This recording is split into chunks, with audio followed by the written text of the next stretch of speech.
Hi everyone, for you guys that don't know me, my name is Alfio and I have the channel Gloucester Canary Australia. Also, I'm the club president of the Gloucester Club of Victoria. Now, some of you people may know that I do keep in touch with a lot of canary lovers all around the world, and ever since I've started my channel, I've had some lovely feedback from all over, so I appreciate it. Now, I've also been in contact with David from Davidsbirdroom. So he's all the way over in Ireland. So David, I have 6 questions for you, mate. Question 1. What country and location are you from?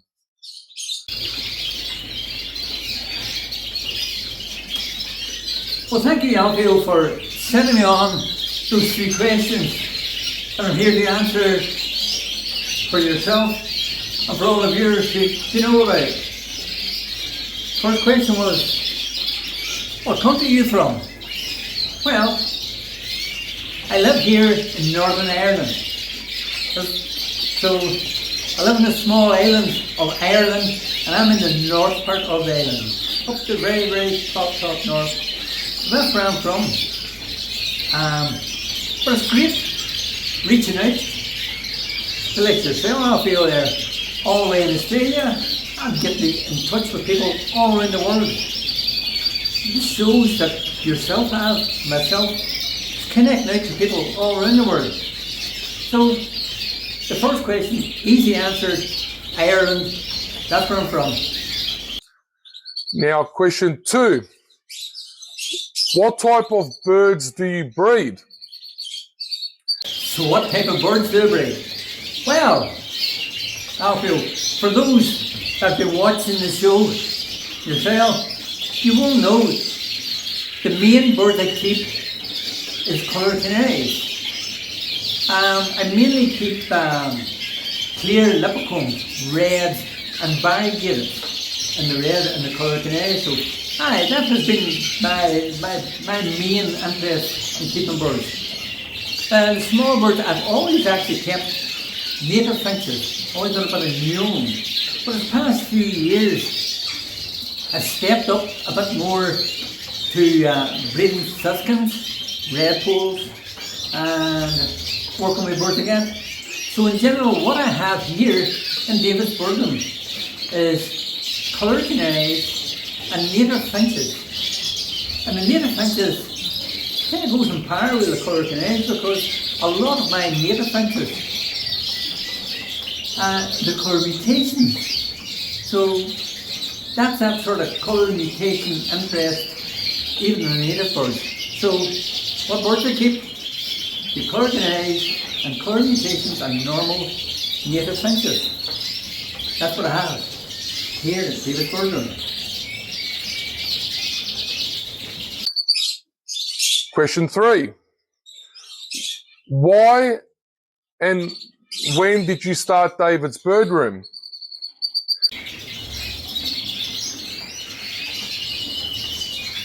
Okay, so your next question, quite an interesting question, and it was, why and when did I start Davidsbirdroom?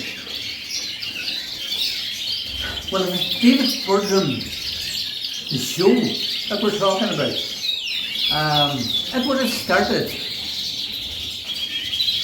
at the time of the lockdown, at the time of the COVID lockdown, when nobody was getting out and about, nobody get to see each other, we're all sort of been locked away, and then, like everybody else, I was stuck in the house, watching YouTube videos, watching all the other guys sharing their shows, and I thought to myself, well, this is probably the best way to reach out and share what I have here at Davidsbirdroom with other people around the country. Local people, they're not able to visit me, so at least I can let them see what's happening here. And it has spread out from them. So 2020 would be the answer actually to when it started and why. Because that lockdown time as well. But I think the big why is I've always actually blamed the modern technology, the TVs, the computers. I've always actually blamed that for the decline in bird keeping, because the younger generations, they're not interested in coming out into the bird room, looking after the birds on a daily basis, because they're really sitting in their house on their wee machines, playing all their games, and you can't blame them, playing all their games. So what I was thinking is, I'm going to try and fight back by using that technology to let the younger generation see what's actually out there, what they can get involved in. So I'm hoping not only am I sharing what I have here to establish bird keepers, breeders and whatnot, but to let the younger generation see what else is out there in this hobby for them.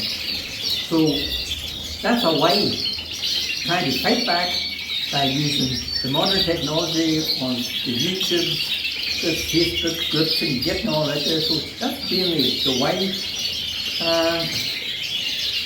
2020, I'm trying to get a bit of interest back and sharing with everybody else out there what happened here at Davidsbirdroom, and in your birdrooms, and in their birdrooms, and everybody else's. We're all sharing with each other what we have, how we do it, and what we do. And it's been really, it's been, actually, it was really surprising, because I didn't actually think it would go this far when I did start off, because I just started off with talking and thinking, but it has moved on, reached out to a terrible lot of very, very nice people, and exchanging my ideas and getting new ideas from people all around the world, all different breeds. And as I always say, we all do the same thing differently. And it's just nice to know what you, he and they are all doing. So that's basically a why. That was a very good question, all of you.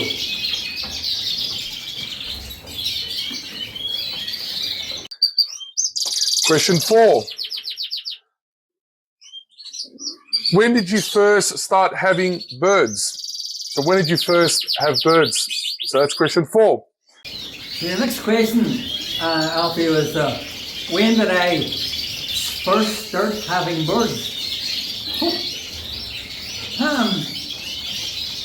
First started having birds, I would imagine I was still primary school age. I would have had birds when I would have been around birds all of my life. My father would have had birds, so I would have had the birds, been around the birds from those very, very early ages. My personal first introduction to me having a bird, having the responsibility of keeping birds, which probably doesn't work out too well. It actually was the Gloucester canary. Yes, like the little birds that you have, the Gloucester canary. My father then had Gloucester canaries. Now that would have been the very early 70s. My father gave me a couple of pair of these yellow boys with the funny wee hats, and I had seen them, and it was a Gloucester canary, and they were kept in the wee cement shed that we had. My father had a wee wooden shed out beside the cement shed, the coal shed, and I got keeping a couple of pair of these wee birds in it. Probably didn't have them that long. I probably wasn't old enough and responsible enough then to keep them and look after them. But that would have sowed the seed for my bird keeping for the rest of my days. So it was actually the Gloucester canary was my very first ones at a very, very young age, the under 10 age bracket. A few years ago. Question 5. tell us about your setup.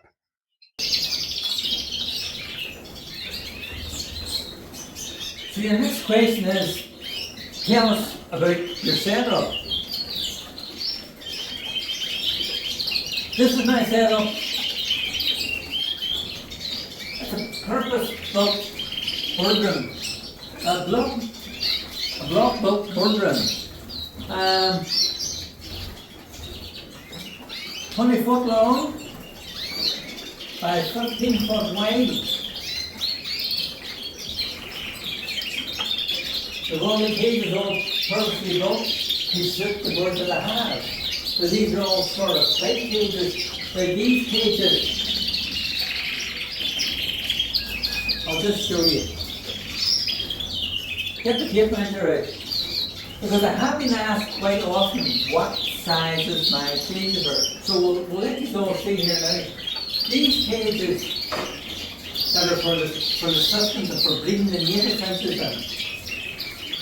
That's up front. They're 66 centimeters wide by 62 high. And they go back of a group of 40 centimeters. So 66 by 62 by 40. Now, each of these cages, each of those individual cages all connect into each other. So we have a full row of 1, 2, 3, 4, 5, 6 of those cages which go the full length, the 15 foot right across the shed. So we have all one big flight cage, or we have 6 separate cages, or they can be divided into a set of 2, a set of 3, whatever we have at the time. Perfect, in my view, for breeding my native finches. They're just a good size. I give them, each pair would get a double cage. So they would have a double breeding cage. Let's go in sort of centimeters, let's go 135 centimeters, which is just over 4 foot. We have a 4 foot breeding cage. These cages are my breeding cages for the canaries. Now they're 20 inches, say 50 centimeters by 40 centimeters high. So 20 inches by 15 inches, there, but so same again, one pair of canaries will be very comfortable in that size of cage, but I do use the double when I'm breeding the canaries. So in each set of cages, I would be breeding, say, 12 pair of canaries, with each pair in a double breeder. Same again, all the dividers can be pulled out, leaving it all one big cage. Get all my cages all interlocked, because this all can go into that and right through the corner and right across. So all my cages, birds can have the whole way from one end to the other. These cages, they were purposely made smaller. Now, as you can see, the reason why they were made smaller, they were to do what you can see on doing here now. It's a smaller cage to settle the birds down to get them prepared for the showing. So these cages, they are 14 inches wide, say 35, 36 centimeters, and they are 15 inches high, which is 30, nearly 40 centimeters. So 14 inches wide. So as you can see, they're probably just a bit bigger than what a show cage does. What I do here, and you can see,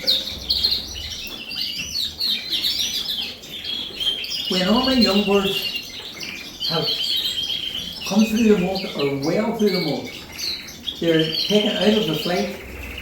Whenever I see the young cockbirds, I select the young cockbirds and get them put into these single cages. And that's just to settle them down, get them used to the cages, get them used to all the drinkers. And then I would catch them up and put them into the show cage. So that bird belongs in that cage. There's just a wee screw there. So each of them are all hung up outside the only show cage. And then what I would do, you put them back into the cage. You don't have to hang them. So you put them back in, open up the door, then you go for it. That's him back in his cage. And don't forget to put your drinker back on.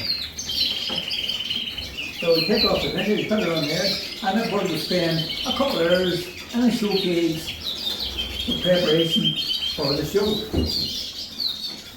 And you see what we have here is all my young cockbirds. Like we have in this cage a young intensive red cockbird. Look, he's a bit chubby in the cage there, but he'll get used to it. So inside the room, I have a big flight cage. Now, the flight cage, I'll turn the camera around and let you see.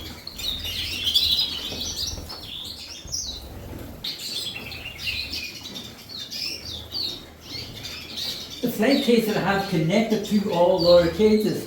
The flight itself is 57 inches, say 145 centimeters by 70 centimeters, and it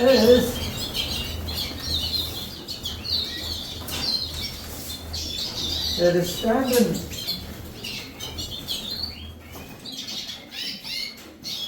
at 8 foot high. So my birds have an 8 foot high flight, 4.5 foot wide flight. Same again, they have access to that, and they can get them through that door and then through to the flight cage, which runs the whole way across, so they have plenty of room, plenty of exercise. On the other side, we have another big flight cage, and it is 180 centimeters. It is 6 foot long by the 8 foot high, by probably 2 foot wide, over 2 foot wide. So a 6 foot by 8 foot by 2 foot flight, which houses all my over-year cockbirds. After the cockbirds are all finished breeding, they put them there and they get off where they get color fed, and that's where they spend the winter. So yes, I'm very, very lucky to have what I have. It's a good, big, spacious, well-aired room. 3 sets of windows along the front. The windows are open, have a wire grid on the inside, so it's all well locked up. You don't want any predators or birds flying onto the shed. So yes, my bird room, 20 foot long, 15 foot wide, stands at 8 foot high, was a variation of different sizes of cages.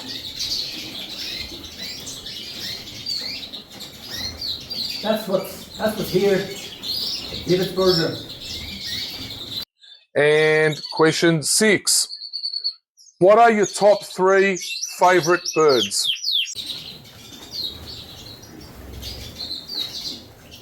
So Alfie, your last question is, what are my top favourite 3 birds? That's interesting.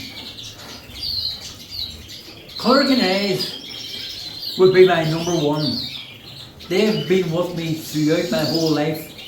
Actually, probably would have first started the colour canaries. I was in my late teens when I would have got my first few colour canaries. Those were a very, very different looking birds from what the colour canary, the red factor that we have today. They're a very fine, roller, small-headed bird, and probably not a great coloured bird. But yes, my first bird was the coloured canaries, and I've always had that big interest in the coloured canaries. So I'll say undoubtedly, coloured canaries would be my number one. It's hard sort of saying that what is your best favourite, because I do like a lot of other birds. But let's just, coloured canaries would be my number one. And then of course, my native finches. Grew up always with native finches about me. My family would have had them, my father had them, my uncles, my granddad. Grew up with a goldfinch in the scullery. There always was a goldfinch about singing a song somewhere. So the native goldfinches would have been in power along with the canaries. But as that evolved on, I always had the native bird in power with my coloured canaries. For a bit of mule, a bit of hybriding, and working with that. But of recent years, I took a more serious interest in the native finch. And I would say, if I was to pick one of the native finches, I think I would go for the Suskin. The Suskin's such a... I had them out in the flight, and they would really just fly on top of you. They'd come around, land on my feet, they'd land on my shoulder, they're picking and they're sitting beside you, they're sitting chirping, they're such an inquisitive, they're always watching you, they're coming over to you. The Suskin, lovely, lovely little bird. Really like the Suskin. My third bird that I would put into the category isn't the bird that I have here now, and it's something that I've always had a very, very keen interest in.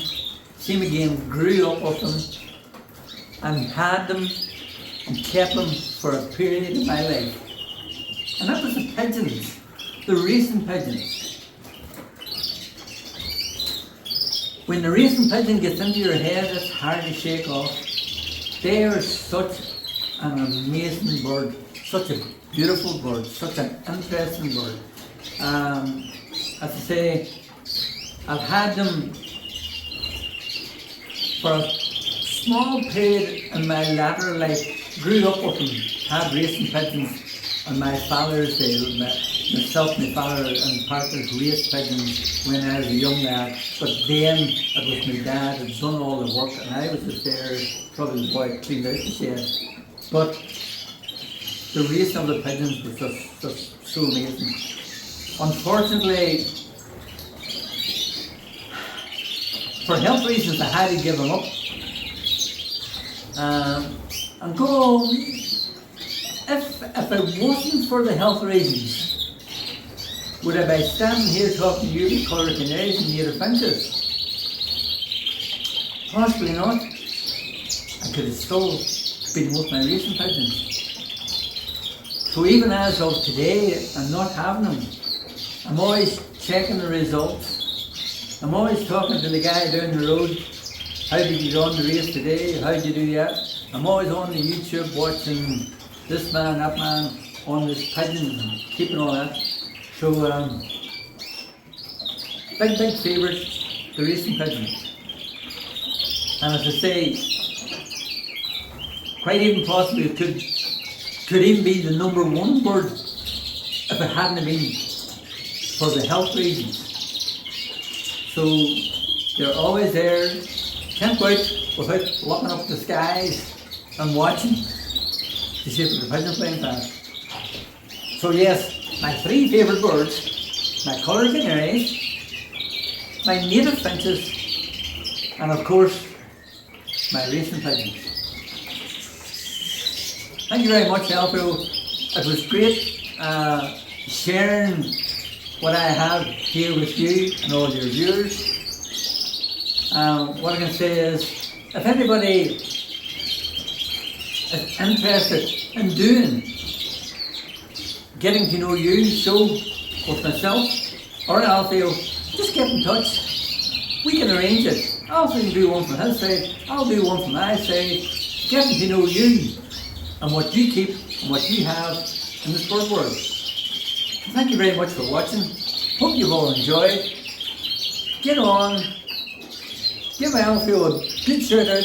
Good lad. Very interested in keeping the Gloucester Canary promoted in Australia.